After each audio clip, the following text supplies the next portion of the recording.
And now a reading from Chapter 1 of the Aquarian Age and the Awakening, Teachings of the Master, a lecture by Yogi Bhajan, August 2000.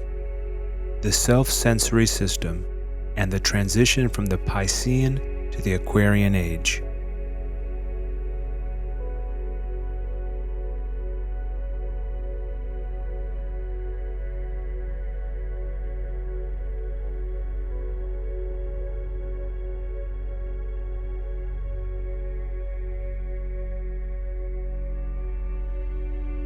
In the next 12 to 14 years, you will be needed by the world. It does not matter who one is today or to whom one belongs. People's minds are going to go empty. In the Piscean Age, the main need was for knowledge, for creative legacy. That's why in the Piscean Age, sex was taboo. It was monitored, matured, glorified. Sex and sensuality were considered the primary attractions. Beauty was physical, and people pursued each other. Sexual intercourse was the orientation of relationship, and it reached the point of obnoxious duality. Perversion became very prominent. Duality won't work anymore. But the time is changing, and people are looking towards fulfillment of the self through purity and piety, individuality and reality. They don't want to practice duality anymore. That's why you will find few marriages. Sex will not be the attraction. A sensory system will develop, a new system where the individual will find him or herself complete. Communication will be humongous. Everybody will have access to all knowledge. With a push of the button, you can get any information you want. The whole world will be at your disposal. The obsession with sex will have no place. One will not look for satisfaction through physical intercourse. It will be automatic that one will find satisfaction through the self-sensory system, which people will develop in the coming 50 years. The foundation is being laid now because the cusp period is 1991 to 2012 for the Age of Pisces to go and the Age of Aquarius to come. We have already gone through 9 years of these 21 years. What is that personal sensory system? There will be no need for cosmetic makeup. People will be open, straight, simple, and their beauty will be internal, not external. Man and woman are going to reach out with such dignity, such devotion, such an elevated loftiness of self that the beauty of the human character will be so bewitching. Not only the one who is willing will be enjoying and realizing, but their realization will be so profound that no destructive temptation by another person will work. What we are leaving behind. The Piscean Age was the ugliest age. It was an era in which the female was rooted out from her roots and exploited to the brink and to the brim by men. Male-female relationship didn't have any strength. It didn't have any character. It didn't have any taste. So females in the past century gave birth to the most fearful, insecure, impotent, and oversexed men, and sexual disorder was the worst than ever before in the past 3,000 years. In humankind, men were sexually inferior. They did not have the power of endurance, and they could not carry the love and polarity of the female. In other words, men and women could not become a unit. Their sexual habits were so shallow that the Akashic record did not even record them. Men were the product of being worthless and useless. Their sexual intimacy had no depth. The men produced in the last century whom we call, quote, great, end quote, wanted to indulge in the power of destruction. That's why we created the atom bomb, the hydrogen bomb, and smart bombs. We had 2 wars, and we killed more people in the name of religion than anything else. Religion became not reality, but an ugly fanaticism. The working God. The ugliest thing that happened in this last century is that man started finding God outside himself. Man forgot that God is the working God, Karter Purk, which Nanak said works and breathes in us. It's part of us, it's not separate. We were blind to God's presence everywhere. The only way to survive today is through the insanity of the ego. Not ego. Ego has a rational reference, but the insanity of the ego. Man's ego is like a snake which spews poison at you like a fountain. It doesn't mean anything. It just scares you, that's all. People have become limited, small, squeezed to a point of just physical existence. Today we are 6 billion ugly ducklings of the human race living on the planet, and we have no quality, no quantity, no character, and no commitment. Look at our character. It's wrapped in lies and inconsistency. We truthfully say things which are not true. We dramatically say things which are not true. And we do the ugliest thing on this planet. We build a power which surrounds the individual. How many houses? How many boyfriends? How much money do we have? We end up adding on dirt, a termite heap of dirt. In character, we have become very shallow. How many and how big are our TV sets? How many cars do we have?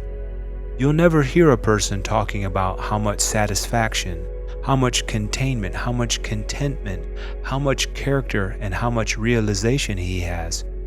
You won't hear it these days. Who had sex with who? Who wants who? Who chased who? Who is nude? Who is more nude? Do you understand? There's a competition going on. You see all our magazines, it's a human joke.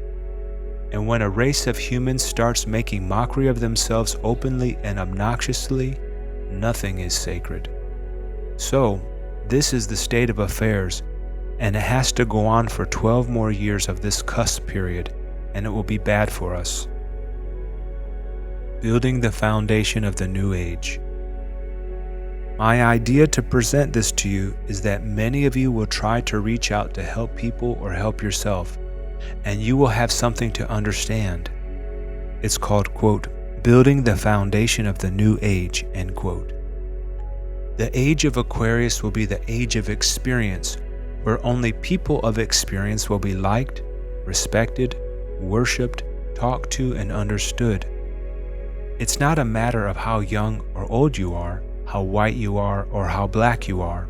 Religion, as it has been known, has become absolutely obsolete, because in the past 5,000 years, religion has been teaching you to redeem your soul.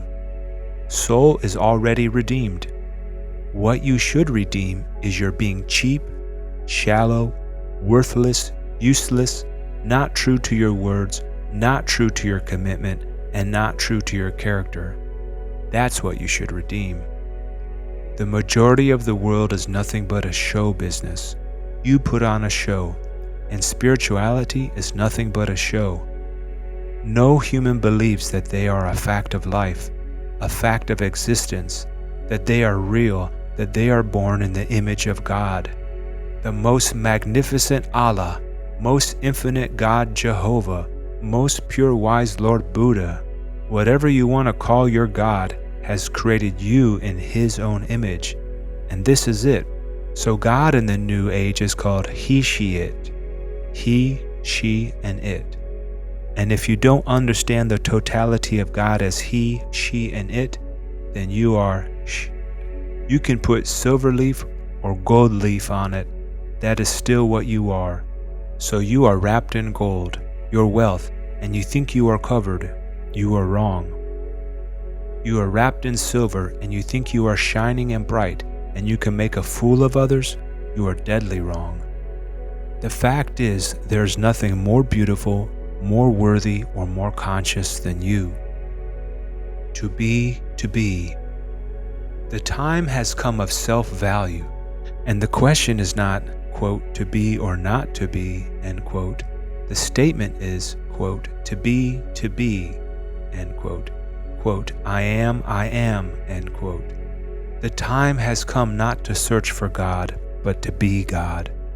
Time is not to worship God, but to trust and dwell in the working God. As this is coming through me, it is cleansing me. If you are not listening and only hearing, you are not getting it. But if you are listening, it will go into you. You have to come to the awareness of how bad and unfortunate we have made this world as ugly as possible, and how beautiful actually God created it.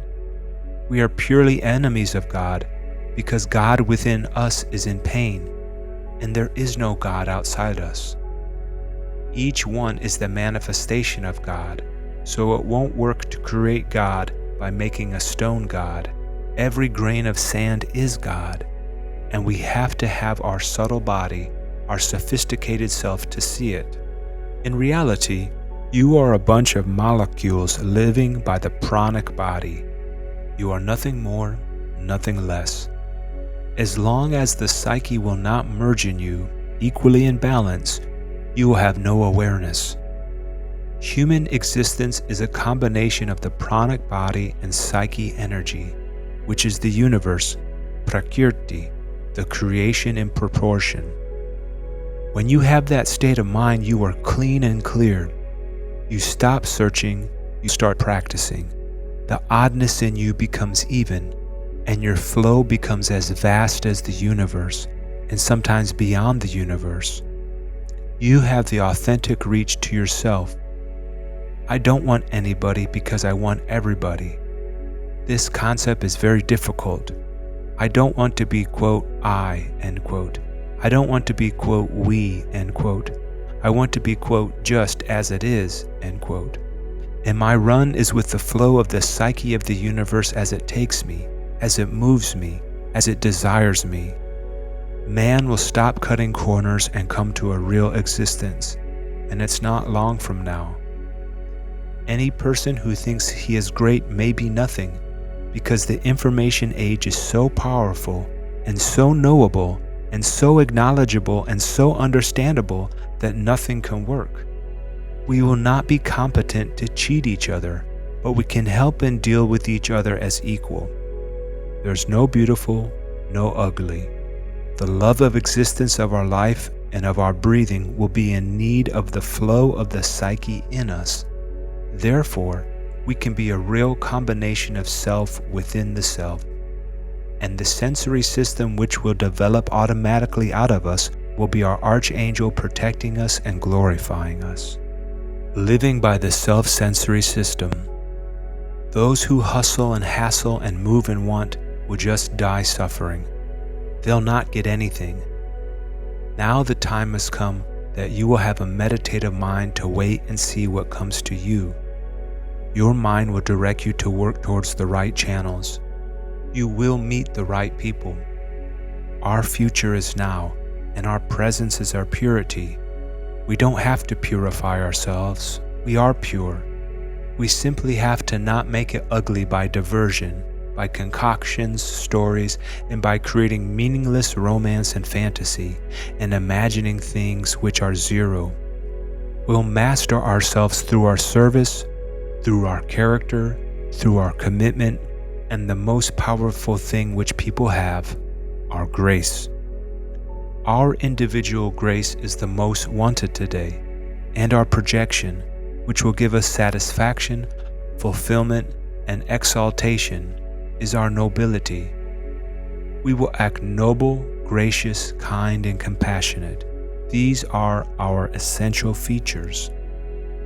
Our creativity will be our sensory system, and through the sensory system we will be overflowing with energy, touching the hearts of people and feeling their feeling and filling their emptiness. We will act great, and our flow will fulfill the gratefulness in the hearts of others. It will be a new relationship. We will create a new humanity which will have the new sensory system, and thus we will establish the Age of Aquarius. This is the fundamental character you have to learn by heart. 7 steps to happiness. The first step is commitment. The first step is commitment, In every life you are meant to commit. That is why the word is commitment. Commitment gives you character. Second step is character. Character is when all your characteristics, all facets, flaws, and facts are under your control. Yin and yang meet there, totally balanced. Character gives you dignity. The third step is dignity. People start trusting you, liking you, respecting you. Dignity will give you divinity. Fourth step is divinity. What is divinity?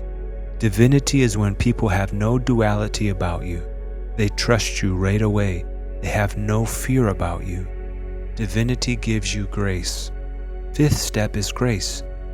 Where there is grace, there is no interference, no gap between two people, no hidden agenda. Grace gives you the power to sacrifice.